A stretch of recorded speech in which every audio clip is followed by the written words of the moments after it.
करके धरती पे अभी कोई माई का लाल पैदा नहीं हुआ। देश में एक तरफ लोकसभा चुनावों की आहट है तो दूसरी तरफ राजनीतिक सरगर्मियां जोरों पर। लेकिन इस लोकसभा चुनाव में सबसे अहम राज्य यूपी, जो देश का सबसे ज्यादा लोकसभा सीटों वाला राज्य, जिसके लिए सभी पार्टियां पूरा जोर लगा रही हैं। विधायक सत्ता पक्ष का हो या विपक्ष का, सभी पार्टियों ने विधायकों के लिए खुला ऑफर दे रखा है। लेकिन इन्हीं विधायकों की लिस्ट में एक ऐसा नाम भी शामिल है जिसकी खुद की पार्टी भी है और उसके पास विधायक भी, लेकिन विधायक केवल 2, जिसमें एक वो खुद हैं और दूसरे विधायक का नाम विनोद सोनकर है।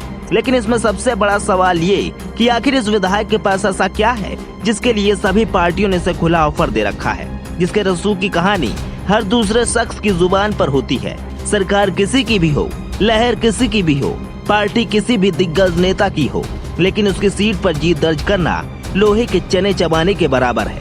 तो चलिए आपको बताते हैं पूर्वांचल के बाहुबली निर्दलीय विधायक कुंडा के रघुराज प्रताप सिंह उर्फ राजा भैया की इनसाइड स्टोरी।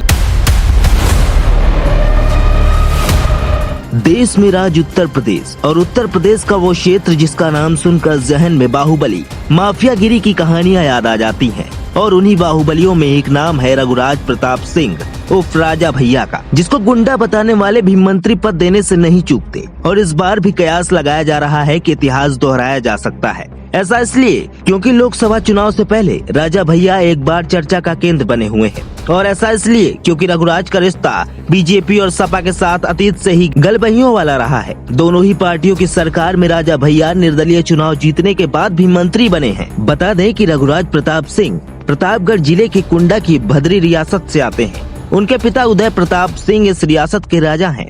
शायद यही वजह है कि बेहद कम उम्र में ही राजा भैया ने राजनीति के क्षेत्र में कदम रख दिया।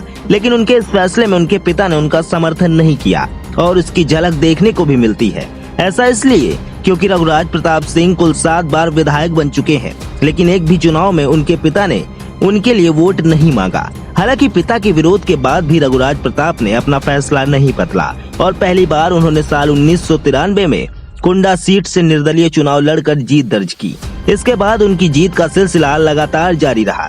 राजा भैया 1993, 1996 के विधानसभा चुनाव में भाजपा के समर्थन से 2002, 2007 और 2012 के चुनाव में समाजवादी पार्टी के समर्थन से निर्दलीय उम्मीदवार के रूप में निर्वाचित हुए और ये सिलसिला 2017 के बाद भी लगातार जारी है। साल 2018 में राजा भैया ने अपनी जनसत्ता दल लोकतांत्रिक पार्टी का भी गठन किया। इतना ही नहीं, उनके सियासी रसूख का अंदाजा इसी से लगाया जा सकता है कि वह बीजेपी की कल्याण सिंह सरकार हो, राम प्रकाश गुप्ता सरकार, राजनाथ सिंह सरकार या फिर मुलायम सरकार हो या अखिलेश सरकार, सभी में उन्हें निर्दलीय विधायक होने के बाद भी मंत्री पद सौंपा गया। लेकिन इसी बीच एक ऐसा दौर भी आया जिसमें राजा भैया को जेल भी जाना पड़ा। साल था 2002।